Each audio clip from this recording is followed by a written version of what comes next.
Good evening, everybody, and welcome to another edition of Fire Up. And I am really fired up tonight, and I'll have a great crew. And more importantly, I'm pleased to be rejoined by Kent Sterling.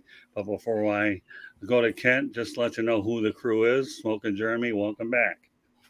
Glad to be here. Let's talk some football. Oh, we're going to do exactly that, all right. And George Eichhorn, welcome back. Good to be here, Scott, and great to be joined by Kent tonight, too. And Kent Sterling, okay. Yeah, welcome back. I've had you before. I've been wanting to get you back on. Timing couldn't have been better. And I'll let Kent know that he definitely has an open invitation to come on anytime he wants to. So, welcome to the show. Very much, Scott. Appreciate it. So, Kent, before we go into some of the topics here, why don't you give everybody an overview of who you are, what you do, and that sort of stuff. I'm a native Chicagoan, moved to Indianapolis a while back, and been in radio basically my whole life. More as much social media now as radio. You've got to kind of evolve with the technology, and the technology brings us here. And people still use radio, and radio's important. But this is kind of where you can communicate with people a little bit more easily and have a lot of fun. So this is sort of where I am. And I've run sports radio stations and do a podcast with a guy named Dan Dockich, who's kind of a college basketball expert. And then I do a couple myself on my YouTube channel and enjoy that. We talk about Indianapolis Colts football, Indiana Hoosiers basketball principally, because that's what people in Indianapolis really care about and in Indiana. So that's the focus. So, Kent, tell me, how long have you been in sports media for? We launched 1070 The Fan for MS Communications back in 2008. Prior to that, it was news talk principally, and worked in the sports department at WGN in Chicago and WMAQ in Chicago with guys like Chuck Swirsky and Mike Greenberg, and had a great time back there. So it's been a fun ride, and continues to be. Well, about 20, 30 years or so? Yeah. Yeah, I know Chuck Swirsky from our days in Detroit. I caught up with him in San Antonio, actually, when he was with the Rappers. What a super nice guy. He really, really is. So, you won't find a much more classier individuals than that. So, George and I, we obviously know Chuck. I mean, yeah, definitely. WJR radio used to be on in Detroit. Yep. Yeah, Chuck's a good guy. Yeah, it really, really, really is cool. So, folks, let me give you an overview of what we're going to be talking tonight, and then I'll give you some other information. We've talked about the Indianapolis Colts, the Detroit Lions, and then some. So, we'll go with the flow. Hope you can stay with us for the entire broadcast. I know you'll definitely be educated, informed.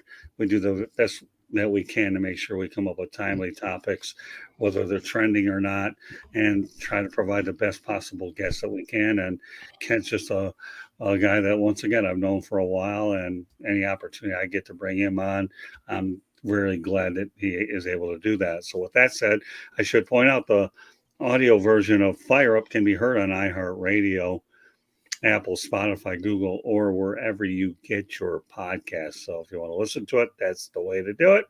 Please hit the red subscribe button on YouTube, South Florida Tribune. We're striving for 1,000 subscribers. Please also comment, like, and share the broadcast. Want to be a guest? No problem. Send topic ideas to South Florida Tribune at gmail.com. Or if you want to do it to my Twitter account, you can do so at Tribune South. Okay. And if you want to advertise, call 954-304-4941. We are live on Facebook, LinkedIn, Twitter, and YouTube. With that said, let's focus on the task at hand. So let me ask you, Kent, okay, what are your assessments on the Indianapolis head coaching situation? I know you had Jeff Saturday for a while. That didn't work out. Now Shane Steichen is in, and he was the former offensive coordinator for the Philadelphia Eagles. Let's talk about Jeff Saturday for a moment first. I know he walked into a very awkward situation from ESPN into the head coaching thing, but what do you think about Jeff Saturday?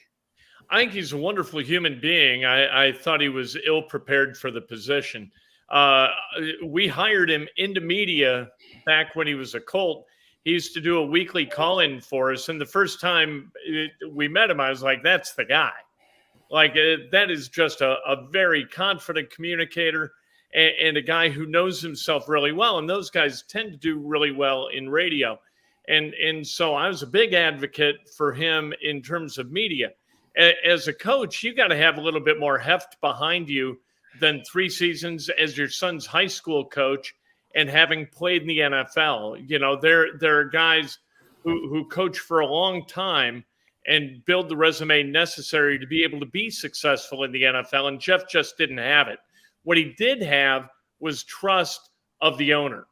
Jim Irsay trusted him. And so you could extrapolate from that he didn't feel like he could trust probably anybody else in the building on the football side. And that obviously that displaced Frank Reich and meant trouble for Chris Ballard, although Chris Ballard has kind of found his way through it. But Jeff was just kind of ill prepared and I think was a guy who was sort of brought in to right the ship. There was a complete breach of trust somehow or another between Frank Reich and Jeff Saturday, or Frank Reich and Jim Irsay.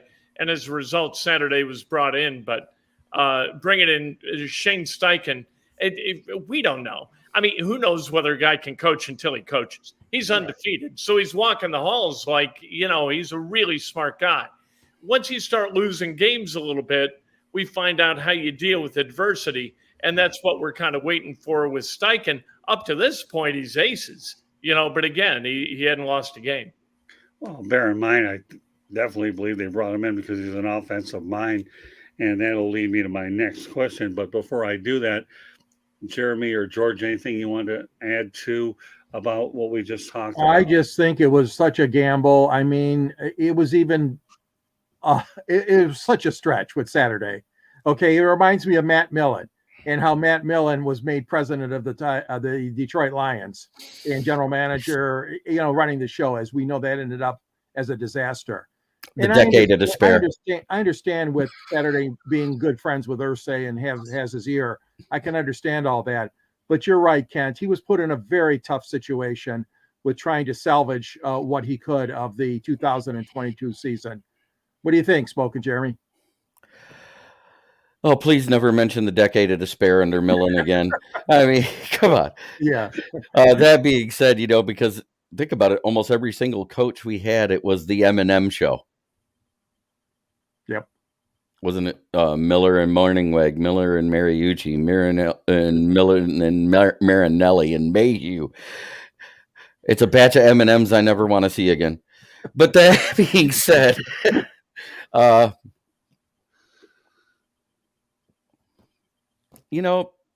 Colts have a semi-good situation because they do have a good O-line. They have a decent D-line.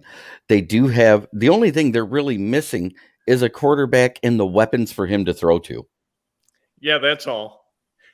I mean, no, seriously, that's where you guys are at. That's where you've been at since Luck retired. And every year you see every sports writer in Indianapolis because Andrew Luck shows up at the facility. Is he coming back? Yeah, right. That's funny. Well, I will say one thing about the M&M. My dad's M&M, so not all M&Ms are bad. I think the candy's good, the M&Ms, and my dad's good. The Lions M&Ms, not so much. Not so good. No. All right, so let's go here. Ken, any ideas where the Colts are headed for a QB in the draft? I've heard a lot of names. This is the first time we've been down this road with Chris Ballard. Chris Ballard's as likely to trade out of the first round as he is to stay in it. He's 3 of 6 in using his first round draft picks on guys instead of his trade bait. So we're not really sure what he's going to do at 4. Previously, I think the Colts were at 3. They traded down to 6. And that's when they drafted Quentin Nelson. It wouldn't surprise me. Chris Ballard, he says 2 things, and he says it a lot. He says, I love them picks, and he says, I build from the inside out. And so it wouldn't, like, if he traded back to 7 and drafted Jalen Carter, it wouldn't surprise me. I think Jim Irsay might fire him that hour, but because you need a quarterback. I mean, Right. Jeremy, you're exactly right. I mean, the Colts, they're okay on the interior, but they have no weapons. They have no quarterback. They have literally 2 cornerbacks who can play, and one of them's a slot corner. The other one's Isaiah Rodgers, and they don't have a quarterback opposite Isaiah Rodgers. So in the second round, they're going to have to address that if they don't in the first. But they need weapons, they need a quarterback, and they need guys not just to stop the opposition's weapons on the outside. They need edge guys who can knock down the opposing quarterback. Those are the 4 most important positions on the field, and the Colts don't have any of them covered, and that's a problem. That is a problem. That means you got to get them from somewhere. I agree. I mean, I would keep it. I would draft a quarterback. What about the rumors about Lamar Jackson? Nothing, I think that'd be terrible. Okay. It's going to cost you all kinds of draft equity. What it would cost just to issue him the offer sheet. And I know we're talking about a trade, but the offer would cost the Colts this year's first, which is the 4th overall, next year's first, and then whatever it costs you in terms of the contract. Right. And that's too much. Yeah. And so if you're going to, I think, even if you're going to trade the 4th overall pick and then you're going to pay him, like, why aren't the Ravens paying him at the level that another team would? Why would the Colts give up the 4th overall pick for the right to pay Lamar Jackson the kind of money that the Ravens won't pay him? Why would you make that decision? I saw a mock draft today where they've got the 4th overall pick going to the Ravens and them taking C.J. Stroud, Lamar Jackson coming to the Colts, and you would assume that Lamar Jackson's going to get paid, I don't know, it's not going to be Jalen Hurts money. It's not going to be $255 over 5 years, but it's going to be $200 over 5 years in all likelihood, with either all of it or the vast majority guaranteed. Why would you pay a guy who plays 11 games a year? That's it. And you could get C.J. Stroud, who it would seem if this trade went through, the Ravens covet on his rookie deal. It doesn't make any sense to me at all. Mm-hmm. Well, the only thing I'll say about the whole thing is, number one, you nailed it right there, Ken. Lack of availability has killed Lamar Jackson. And when you've only played one out of about a possible 12 games the last 2 years in the month of November and December, sorry, that just doesn't get it done. It really doesn't get it done. And I don't care what anybody says. I've always been a firm believer that, to me, you have got to go out there.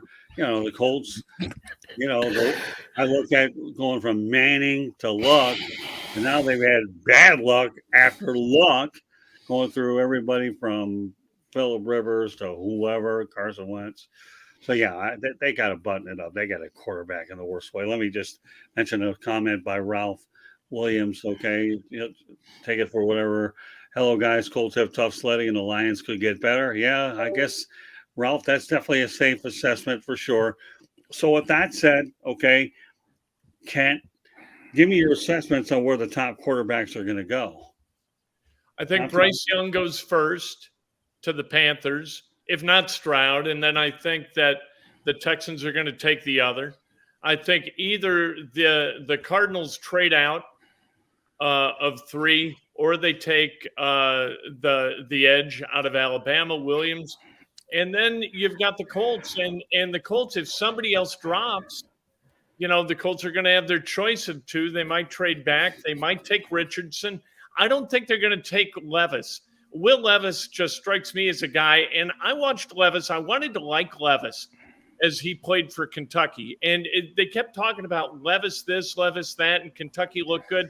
So I watched, and to me, he wasn't impressive up here. He made bad decisions. He made bad reads. He threw off his back foot.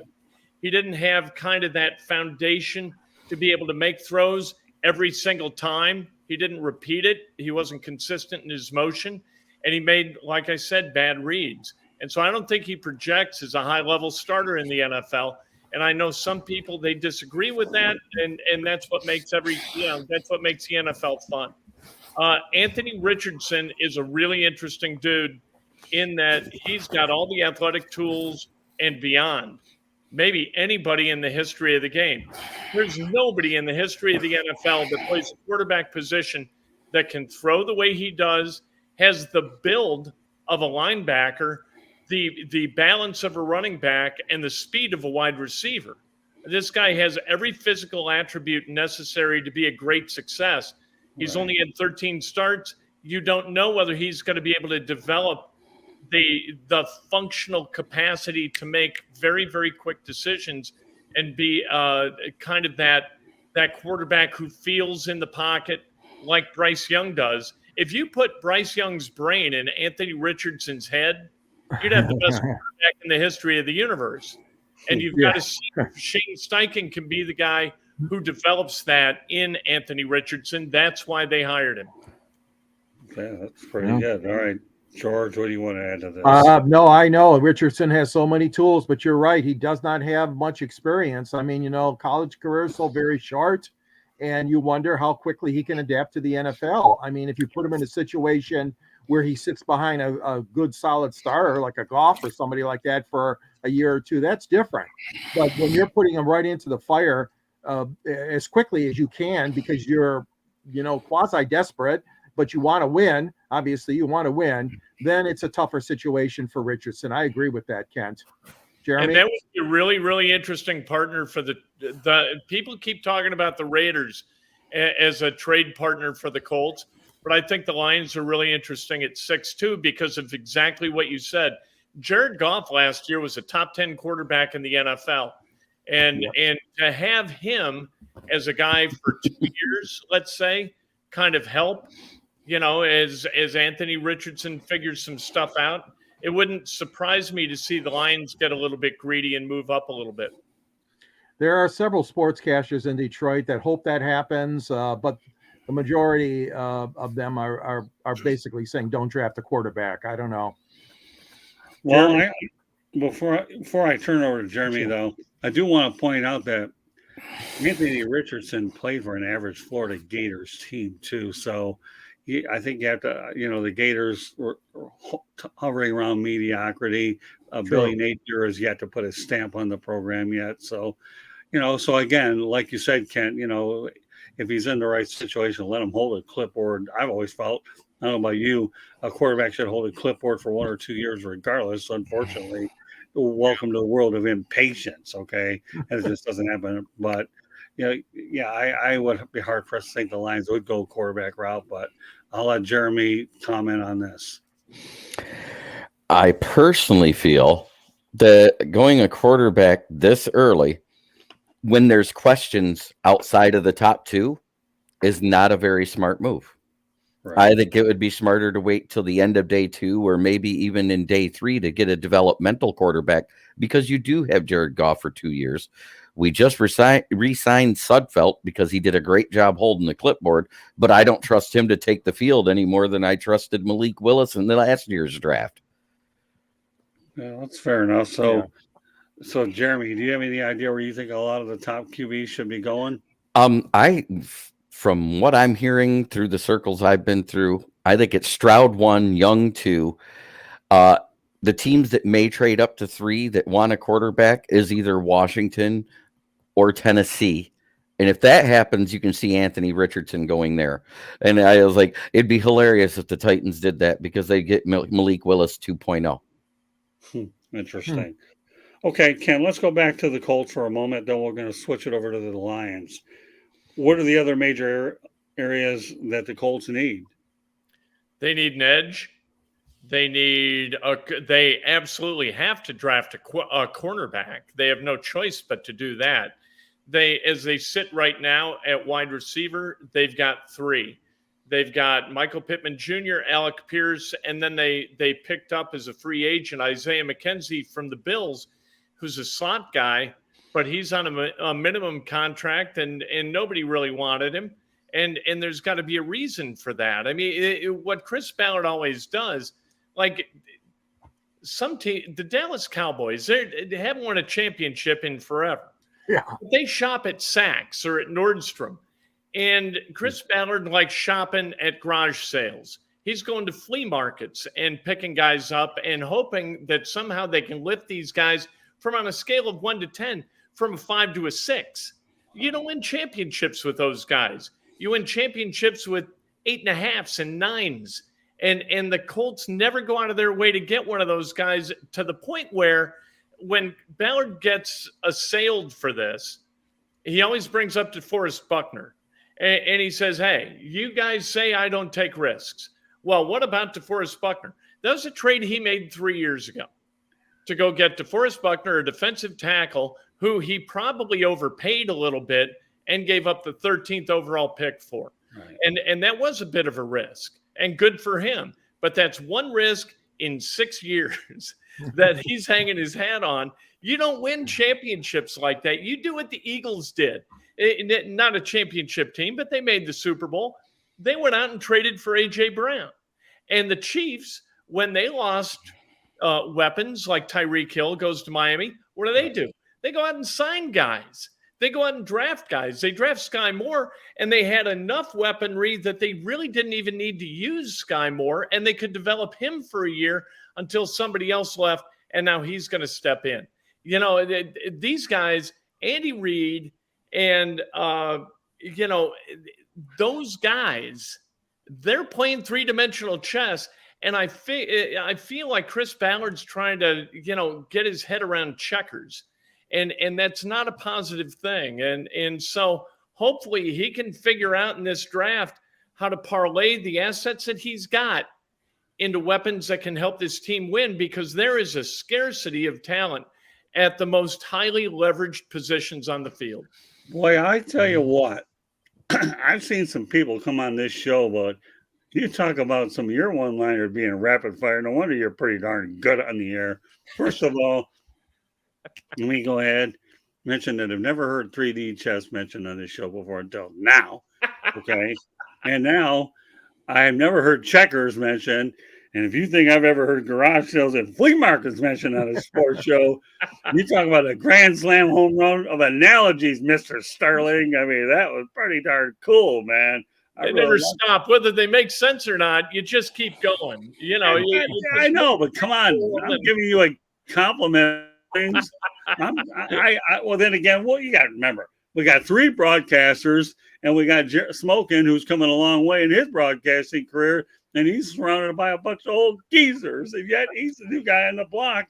So I hope you go out there smoking and absorb this show and listen to it, because you got 3 pros showing you the way, not that you aren't. But all kidding aside, I mean, those are pretty strong analogies, and I really like them. So with that said, you really give about the most interesting description of a Chris Ballard. But before I go to him anymore, what are your thoughts about Jonathan Taylor? Is this guy going to bounce back? I hope so. If not, I don't know what you do. That high ankle really kind of unraveled the entire offense. They were so highly wrapped up into what Jonathan Taylor was going to be able to do for him. And rightly so. I mean, 1,800 plus yards the year before, just running, and another 400 receiving. He was a guy you could count on. He took it to the house a bunch. And you needed something dynamic within that offense. And Jonathan Taylor was the only port in the storm. You put Matt Ryan on the field with Michael Pittman Jr., Alec Pierce, the tight ends that the Colts have, and backup running backs, and it's not going to be real pretty. And then if you do the same thing with Sam Ehlinger as a quarterback and Nick Foles as a quarterback, it's really not going to be very pretty. And it wasn't. You wind up being 4-12-1, and you're drafting 4th, and you got to fix it. You have to fix it, or you got to blow it up. And I hope they don't blow it up, because I think that Chris Ballard, if he just got out of his own way, he'd be fine. If he would just stop this nonsensical dogma that you must build from the inside out, where everybody in football is building from the outside in. The Bengals are really, really good because they got Chase, and they got Higgins, and they got Boyd, and they got Burrow. That's a good unit. The Rams, when they won the championship, they were good. The outside in. Bucks, outside in. you keep seeing again and again and again, Eagles, right? Chiefs, again, over and over again. I mean, it's mind numbing that Chris Ballard continues to defend this mountain that nobody else claims is theirs. And he does it to the death. He says that that's going to be on his gravestone, is built from the inside out. It just doesn't work. I think the way he goes about his business and evaluation is really, really good. And he dots all the I's and crosses all the T's. But his basic premise is so flawed that the Colts wind up foundering. All right, well, now you really led me to a great follow-up here. First of all, okay, well, the Lions build inside out when you have Penei Sewell, but he's that rare bird where you have a good offensive lineman who's a generational guy. You have to take him anyways. But I would say for the most part, you're on target, that you want to have playmakers and good quarterbacks, although we all know quarterbacks are a crapshoot. But everything you described to me about Chris Ballard, would you say, Kent, that Chris is really surely on the hot seat? Oh, yeah. Yeah. The one thing that Jim Irsay demands as an owner is kind of the facade of hope. You've got to be able to present hope. That's what moves the tickets. And without hope, you got no chance. And if Ballard goes through this draft, and he's continued to do the same thing, didn't spend a lot in free agency, and if he goes through this draft and they come out the other end 3-14 or 4-13, 5-12, they're, you know what, Hoosiers are really trusting. Indiana people trust. And that's one of their great traits. But they're going to stop trusting in a big hurry if Chris Ballard doesn't get it done in this draft and provide a reason for hope in the future. So with that said, what type of a record do the Colts have to have for Chris Ballard to be employed at this time next year? See, I think this is interesting, and I think this is why Anthony Richardson, there's a shot he takes him at 4. Because people are going to understand that Anthony Richardson is a project that you've got to sit for a year. He's got to do kind of what Patrick Mahomes did behind Alex Smith, and that there is that example that helps play into this hopeful premise. If you've got Gardner Minshew as the starting quarterback for 17 games this coming year, as Anthony Richardson figures out how to play in the NFL, I think Chris Ballard keeps his job no matter what the record is.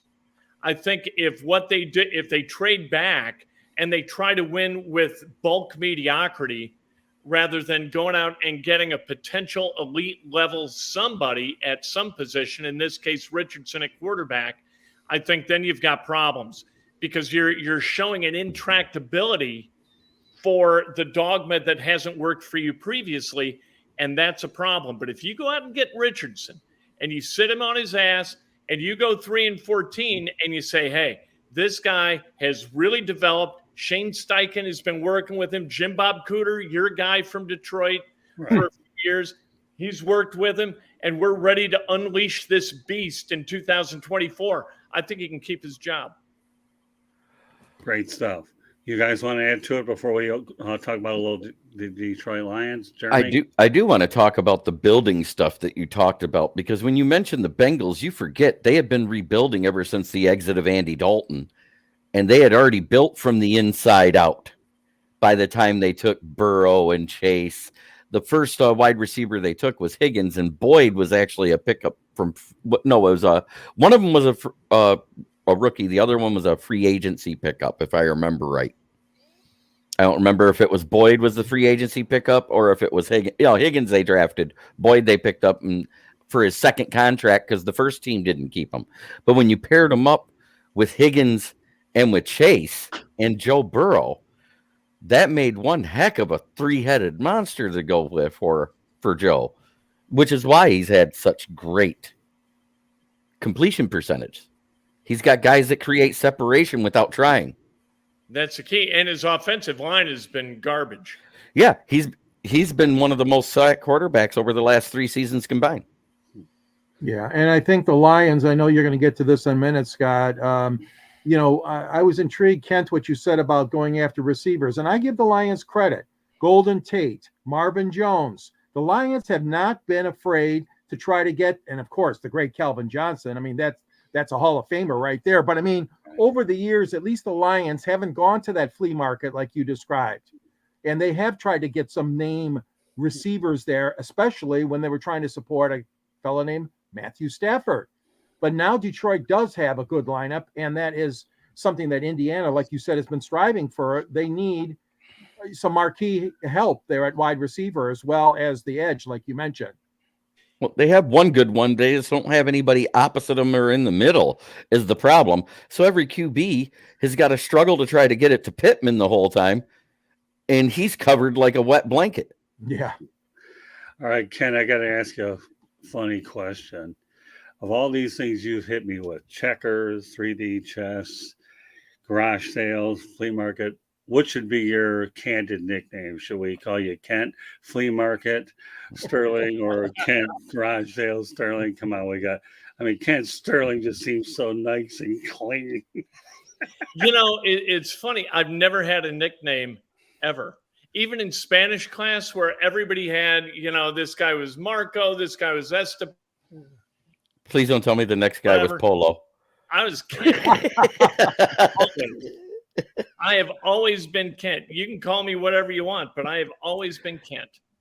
Or Chris Berman might call you Clark Kent Sterling. I don't know. I'm sorry, pal. That's good. When I get these lighthearted moments, and being in the business, you got to have them, Kent. You really do.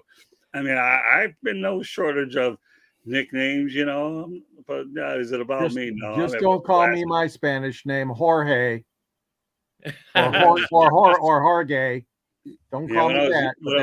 When I was young as a kid, I got named Duke, and then Gus Panelidis named me Scoop, and then my ex-wife gave me the name Motor City Madmouth, which is probably more appropriate anyways. and now I spent the money to trademark it. We'll leave it at that. I just had no choice, Kent. You left me wide open. Hey, a little humor doesn't hurt anything, right, Kent? Sure. How many times have you been down that road? So, All right, let's do a little bit of Detroit Lions. So since we're all laughing anyways, that's what it's all about. So Lions trading Jeff Okudah, and they're eating some of his salary to Atlanta for a 2023 fifth-round pick. So you know what we're going to do? We're going to go with Kent first, and then I'll go around with everybody else. What are your thoughts about that transaction, Kent?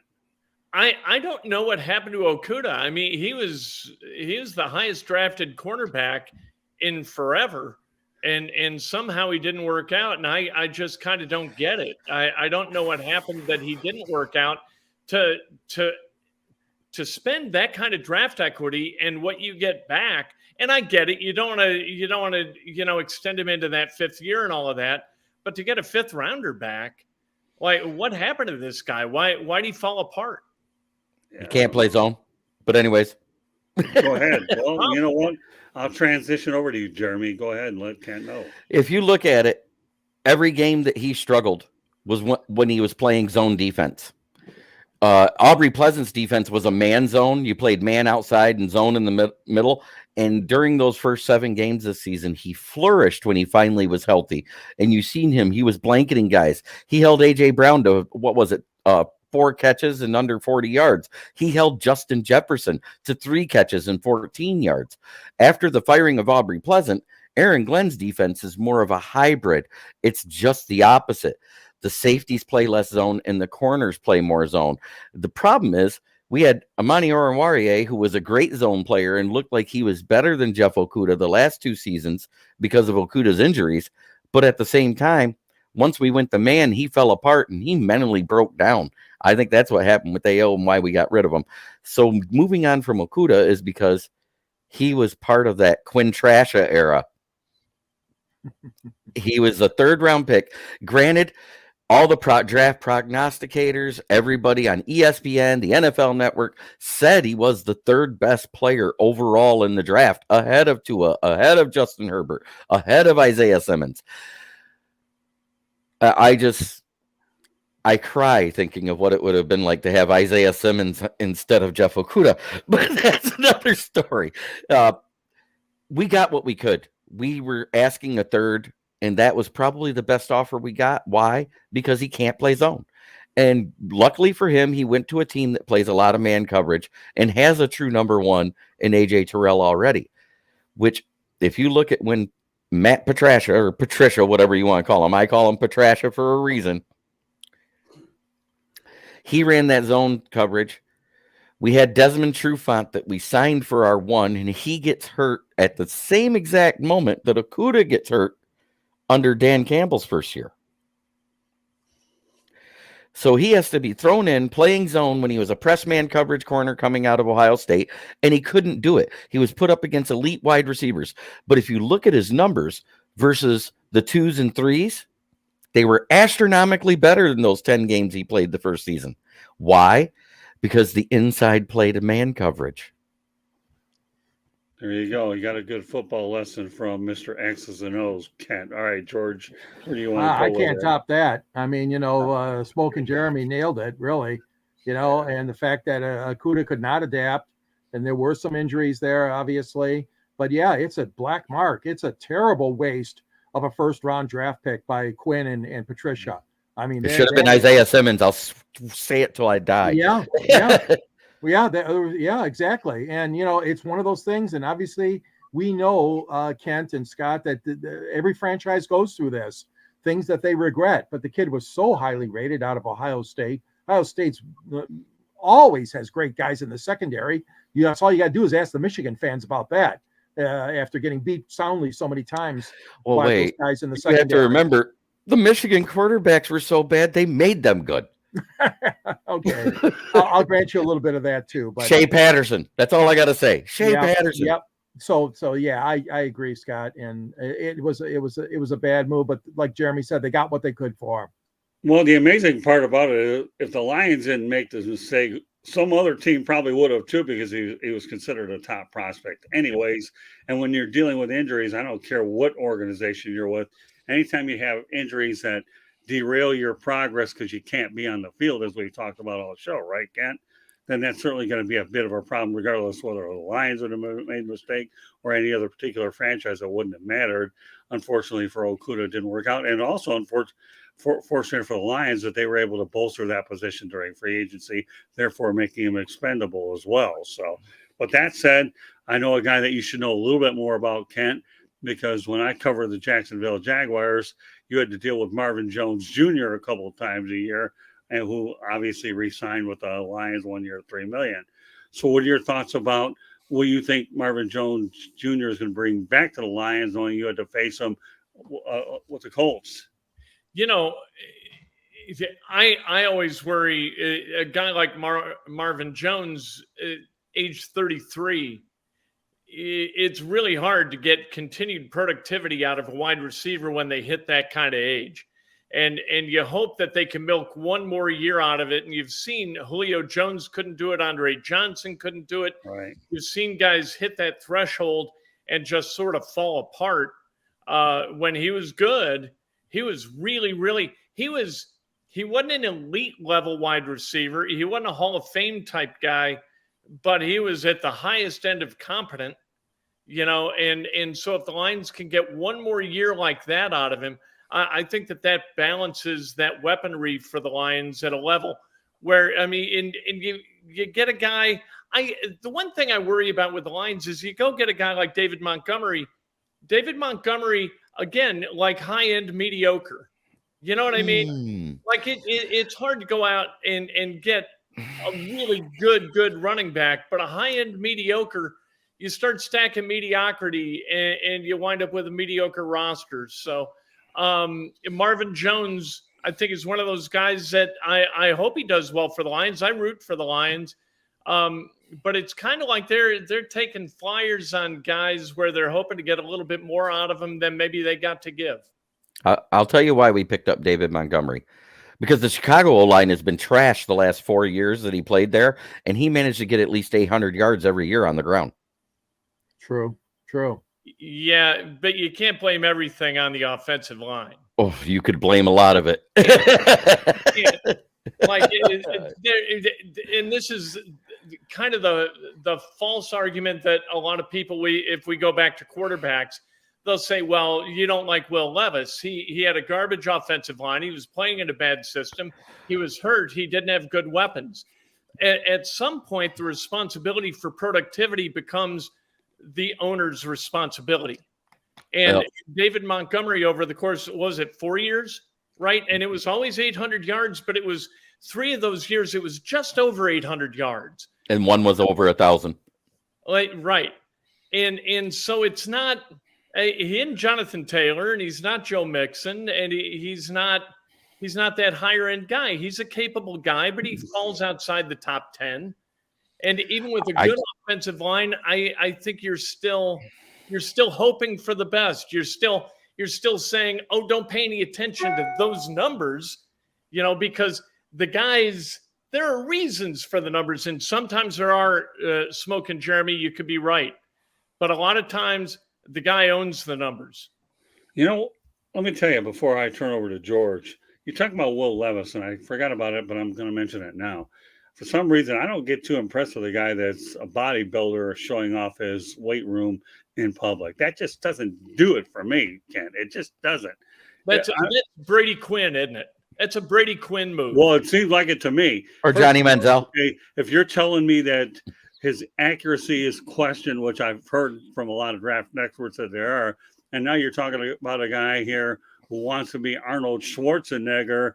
Okay, the only heavy quarterback I ever enjoyed was Jared Lorenzen. I mean, this guy was 270 pounds worth of fun and humility. That was different. The hefty lefty, is that what they call it, Ken?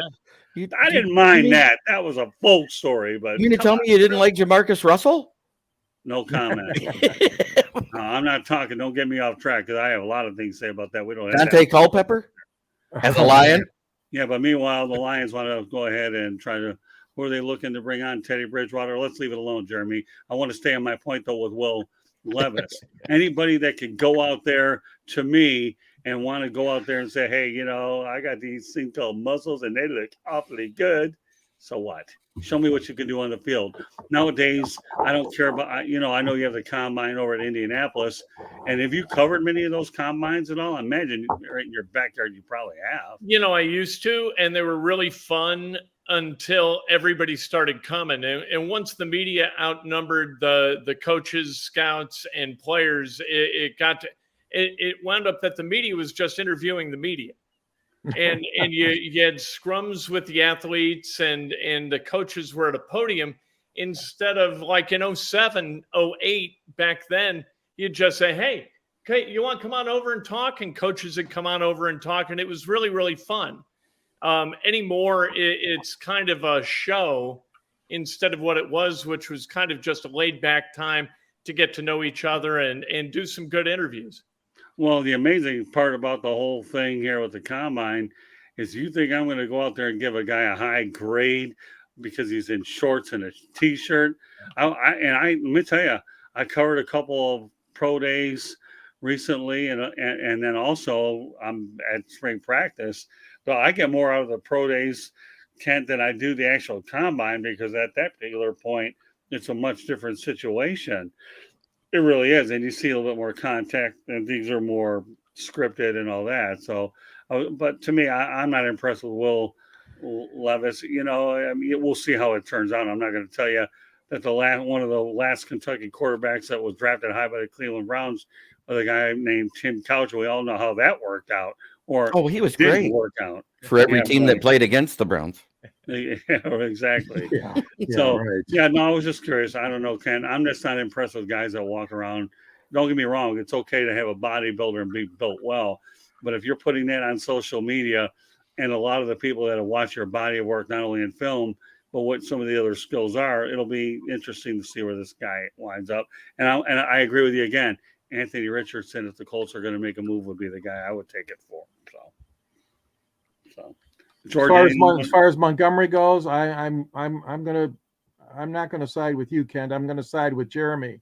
I think he's an improvement for Detroit. I think he is. As far as Marvin Jones goes, I agree with you, Kent. They got him for 1 year. They hope there's a lot of gas still in the tank there, and if he can work some magic with Goff, all the more power to Detroit. They got another weapon to use, but. No, I've always admired Montgomery in Chicago. I know his numbers aren't as terrific as a lot of running backs are, but I think the kid's got a good head on his shoulders, and he can help the Lions out in the rushing game. Well, I'll say this about Marvin Jones before I segue over to the next topic. I could see Marvin Jones being the coach of the Detroit Lions down the road, especially if he likes a new culture, which does indeed segue to my next segment. And so, how much of an impact do you think that cornerback coach Dre Bly will make on the secondary? Do you know anything about Dre Bly at all, Kent? Not really, but I always like guys like that. I like with the Colts. I'll take it back to the Colts for a minute. You mentioned Marvin Jones being a wide receivers coach, potentially. Reggie Wayne's the wide receivers coach with the Colts. Mike Mitchell, former safety with the Colts and the Steelers, is the assistant safeties coach. Cato June's an assistant linebackers coach. When you've got the former players, they've got a gravitas that the current players kind of vibe with a little bit. And so I think Dre Bly, who is outstanding at what he did and a great technician, I think he's one of those guys who's going to be able to get his message across to players, and that it's just a question of what the message is. But given the way he played, I mean, I can't imagine it would be anything but a positive. All right, Jeremy. Dre Bly. He was great for the Rams. He was also great for the Lions when he played for us. He was one of our best corners during those few years when we didn't have much that was good in that whole decade of despair, which I refuse to say that GM's name. That being said, I think he's going to do a great job. He's actually owned his own arena football league out there in the Maryland, New York, Massachusetts area. My brother actually played in that league, paid by Dre Bly for the Delmira Tyrants while he was in the Navy. So that was kind of cool. They won the championship 2 years in a row, and it was actually called the Dre Bly League. The Dre Bly League. I hope he has a successful career in Detroit. I mean, he had a successful career on the field, and the Lions, like you said, Kent, are doing the same thing. A lot of guys, former players. You got Campbell as the head coach, and all these guys that have played. I think it's a good idea. I mean, I really do. I mean, you surround yourself with the best coaches you can, but it's also is an asset if you can pick coaches that have played at a high level, which obviously the NFL is a high level. So I'm all for him. I hope he succeeds as the secondary coach here in Detroit, and certainly he was very popular with the fans and still is. Yeah, and that's where I was going with this too, George. I mean, he understands the culture, and anytime you talk, he's always had a good attitude about the Detroit Lions. Very open to the media to talk to us, Scott. Exactly. Yeah, so there's no question in my mind that Dre Bly is definitely a Lion through and through, between even in lean times and not. Now, I know one topic that Kent Sterling's looking forward to talking to, and you know what I decided to do? We're doing all right with time. We're going to talk about Indiana basketball at the very end, all right? Because now, but what show would be without having you on, Kent, about what do you think of Dan Campbell? I love Dan Campbell. Dan Campbell brings bubbles. You know what I mean? There's an effervescence to the guy. There's an energy, and I think that energy is really, really important. And you guys had a coach that we also had, and that's Jim Caldwell. Right. And Jim Caldwell, no bubbles, and I think over time that lack of effervescence really just kind of like the franchise sort of eases into oblivion, kind of. Jim Caldwell's a guy never blinked. Like, I would sit and talk to him and just keep babbling so I could keep staring into his eyes and see if he ever blinked. I never saw him blink. I don't know whether that means he's a great coach or a bad coach. Not a bad coach with the Lions. Good coach here for a year, mediocre coach the next, and a terrible coach the third and final year. But I like Campbell. I think that he's a guy who brings that level of energy. I got to believe that the fans vibe with it, that the players vibe with it.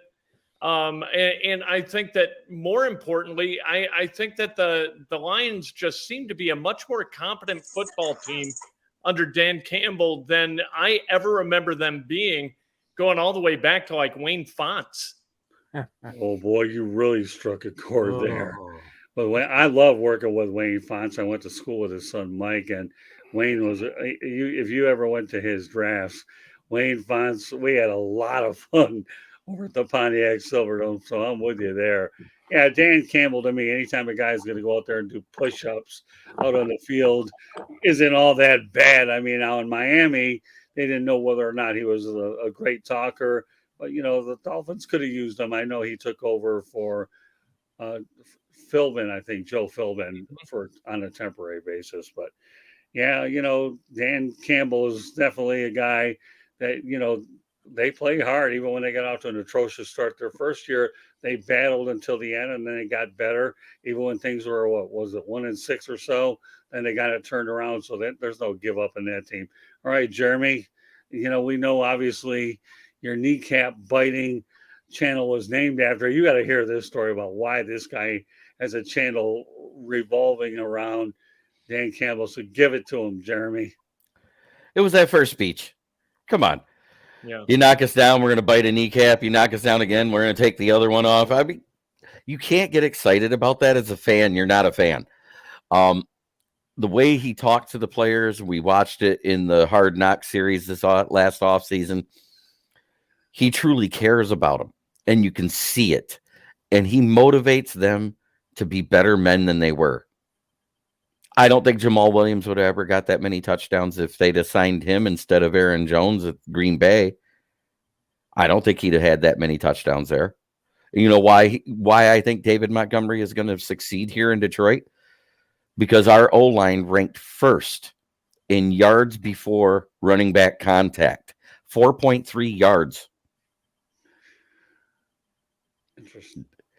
You give a guy 4.3 yards to get going when he starts 5 yards behind the line, that means he's at 3/4 to top speed by the time he gets contacted.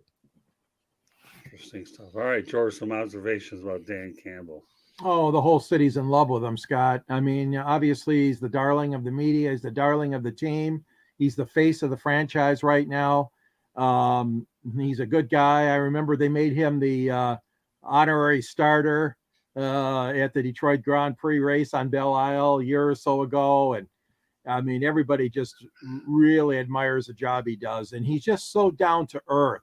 He's just a real guy. I mean, he's a real football man. He doesn't put any errors on. And, that was a good comparison. I wasn't happy when they got rid of Caldwell. They said they were going to improve the team. And they were 9-7, made the playoffs. But you brought up a good point, Kent. He was not lackadaisical, but middle of the road. I mean, laissez-faire. I mean, you weren't going to get any high fives. You weren't going to get rah-rah at all from Campbell. And that's what you mean from Caldwell. I mean, from Caldwell. I'm sorry.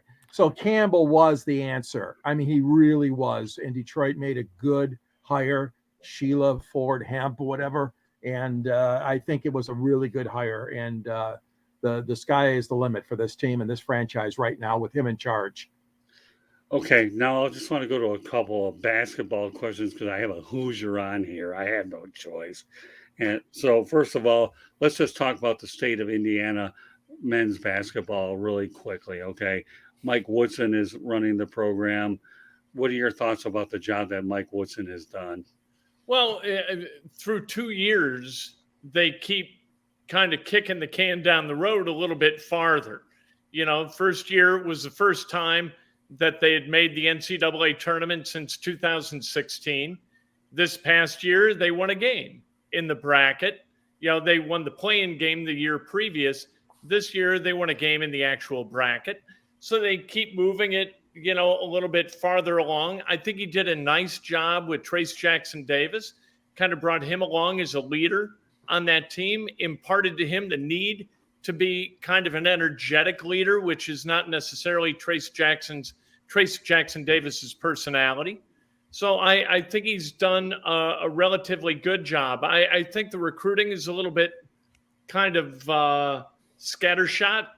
I don't think that necessarily Indiana's building a culture. And we get to see it in Indiana. You guys see it there too with Michigan, because I think Juwan Howard's a kind of akin to Mike Woodson in a lot of ways, actually.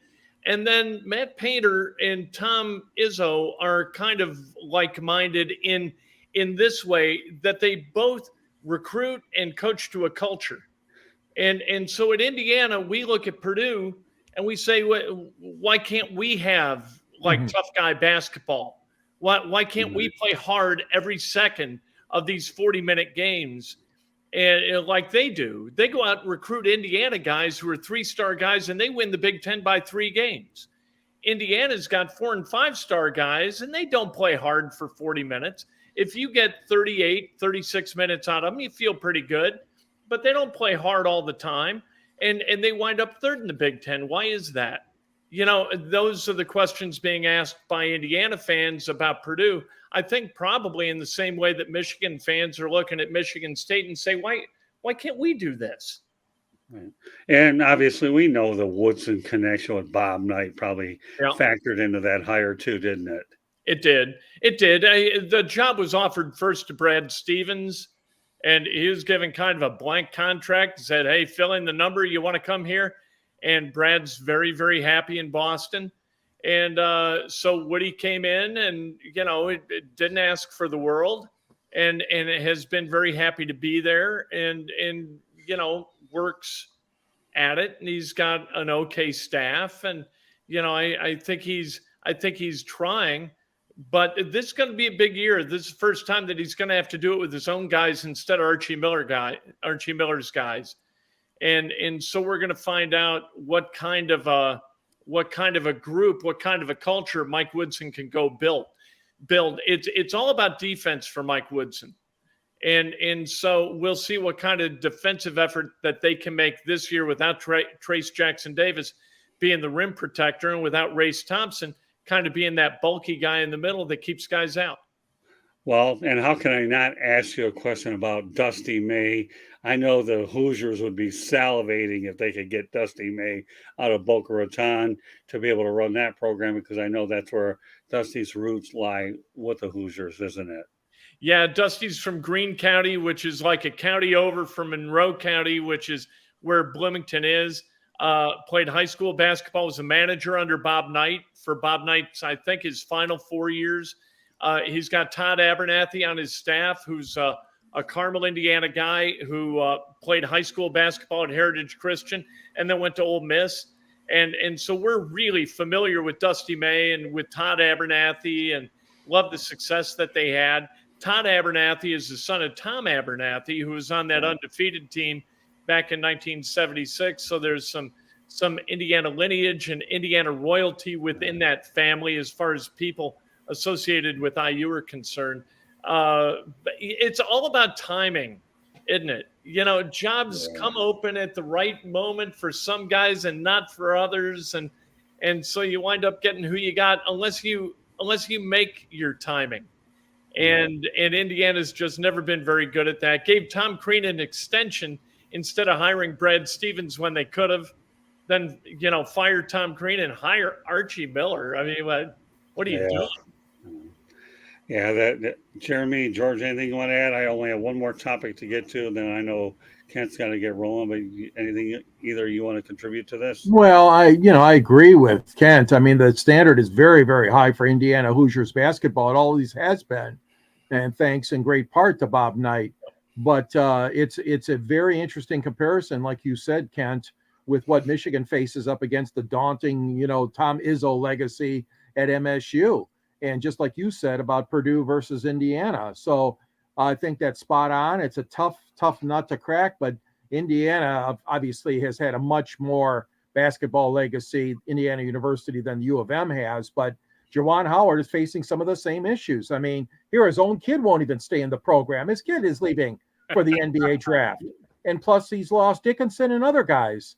And it's not a good situation right now at U of M. And conversely, our buddy Izzo, he gets 2 of the seniors to stay, and then he signs these 4 5-star recruits, and he signs good recruits, like you said. So, yeah, it's an interesting situation there, a parallel, like you said, Indiana and U of M. And he cherry-picked some kids from Indiana, good kids like Gary Harris, Isaiah Booker's coming to Michigan State. He's a terrific big from Cathedral High School here, and just kind of comes in and steals them away from Indiana University and any other school in this state that's recruiting those guys, because Tom Izzo can recruit. Tom Izzo is so good at laying it out for kids, and so we come in second a lot to Tom Izzo. Yeah, and so did U of M. Yeah, well, no show would be complete if I couldn't talk about my all-time favorite movies of all time. Must be Hoosiers. Yeah, come on. I mean, you know what? It was too easy of a lead. Years, and you know what? I'm going to say right now, I've watched my fair share of movies, but Hoosiers is the greatest movie I have ever seen. So do you often get asked questions, Kent, about the movie Hoosiers? And, have you been to some of those places where they actually went out there and did some of the filming? What's your perception of Hoosiers and the fact that it's just such an iconic movie? And does it really describe what Indiana basketball is really all about? It's absolutely spot on perfect. Angelo Pizzo got it exactly right. He was the writer. He still lives in Bloomington. He's a great guy. I moved from North suburban Chicago, where basketball was probably seventh. Like, kids played tennis, they played golf, they played baseball, then they played hockey. Basketball was south of soccer. And then I moved to New Albany, Indiana, which is right across the river from Louisville, and everything's basketball. I mean, it's for high school basketball, and then Louisville, Kentucky, and Indiana, and fell in love with basketball while I was at New Albany. And Hoosiers is the closest thing to a reincarnation of what I experienced in high school. We had a high school team, went 27-1, lost in the state championship game. And like, everybody went. It was that caravan with all the headlights going down the state highway. It was exactly like that. And I got a chance, NBA TV. I had a radio show here for 5 years on the CBS affiliate. And so one of the guys who was in Hoosiers let me know that they were going to do an interview at Hinkle Fieldhouse. They were getting the cast back together. Morris Valanis, who played Jimmy Chitwood, and all these guys, all the living Hickory Huskers, were coming to Hinkle Fieldhouse for this interview with NBA TV. And I said, hey, at the end, can you get the guys to come up into the little ante room here and we can talk? Right. And he was like, yeah. So it was like 6 of the Hoosier guys just telling stories back and forth about Gene Hackman and Dennis Hopper and Barbara Hershey and what they experienced while they were doing the movie. It was awesome. It was the most fun I could possibly have for an hour. And absolutely think the world of those guys. They're just like they were in the movie. This is how dumb I am, is that movie was supposedly, I think, in 1952, something like that, 54, right. 52. And so I think of those guys like Jimmy. I think, well, he's got to be pushing almost 90. Well, no, he's an actor. The movie was made in 1987, you dumbass. Right. The guy's, he's in his mid 50s. And they walk in the room. I was like, my God, you guys look fantastic. Yeah, because the movie was set in the 50s. These guys didn't actually go to high school in the 50s. And they couldn't have been more generous with their time and funny with stories. And Gene Hackman, nobody liked. Everybody loved Dennis Hopper. Nobody liked. Gene Hackman was like dour the whole time, kept telling people that their careers were over after this movie was made, that this was the biggest train wreck of a set that he's ever been on. He can't believe that he signed on to do this movie. He was just like in a horrible mood the entire shoot. And but now he says it's a thing that people know him most for, and it's one of the movies that he's most pleased that he actually did.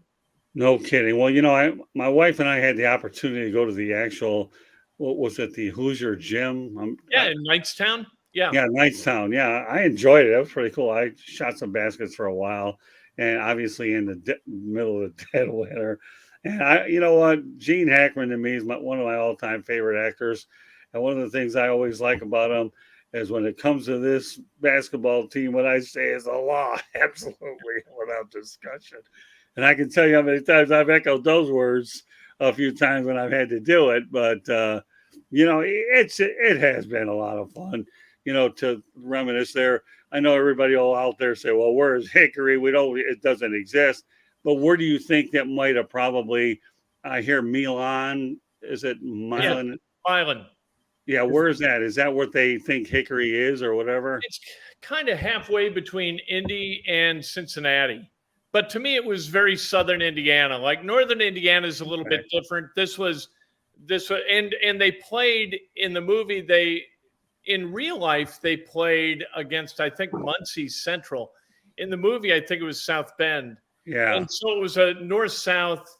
The finals are always north versus south. And so I always thought it was kind of in southern Indiana, down by Seymour or Milan or Lagodi, those towns where everything is all about that high school basketball team still to this day. Yeah, well, George, Jeremy, I mean, it's always the greatest movie of Yeah, all. it's a great classic. It's a great movie. I love Gene Hackman in French Connection, Part 1 and Part 2. Oh, my God, that detective that he was. Oh, my goodness. My God, he was terrific. I saw those movies repeatedly. But anyways, no, Hoosiers is just a fantastic sport. I wouldn't have an over. I wouldn't have an over under as to tell you how many times I've watched that movie because I can't count that high. It's just been a lot. It really is. About as many times as I've watched Sound of Music or Wizard of Oz. Those are my two classics, by the way. All right, let me let everybody know the audio version of Fire Up can be heard on iHeartRadio, Apple, Spotify, Google, wherever you get your podcasts. I'll turn to you in a moment, Jeremy. Please hit the red subscribe button on YouTube, South Florida Tribune. We're striving for 1,000 subscribers. So please subscribe, and then you'll get all these updates. We aim to get the best guest possible. Kent Sterling's the most recent, and he's returned. So please also comment, like, and share the broadcast. Want to be a guest? Send topic ideas to southfloridatribune@gmail.com. And if you want to advertise, call 954-304-4941. We are live on Facebook, LinkedIn, Twitter, and YouTube. Also, your story ideas can also be sent to me at Tribune South. All right, Jeremy, want to make sure we got that in. So go ahead. What do you think about Hoosiers and everything about it, Jeremy? Well, Hoosiers was a great movie, but I was young when it came out, so I have to refresh myself. I mean, I know it was a great movie. It won awards. It was, Gene Hackman always does a great job.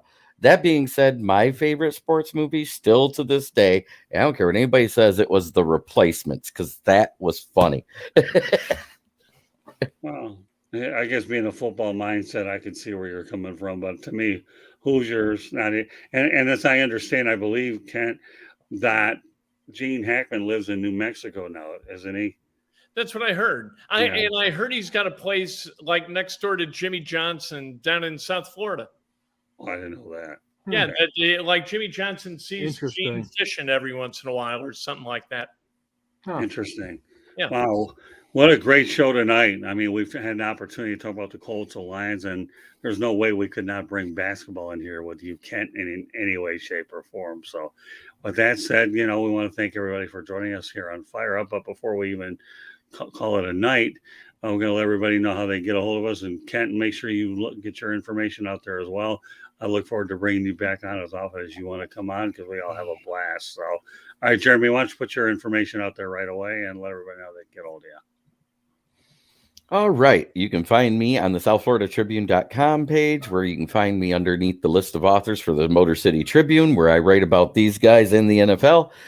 You can also find me on this sports podcast channel anytime Scott needs me. And you can also find me on my channel, which is Kneecap Biting with Smoking Jeremy B.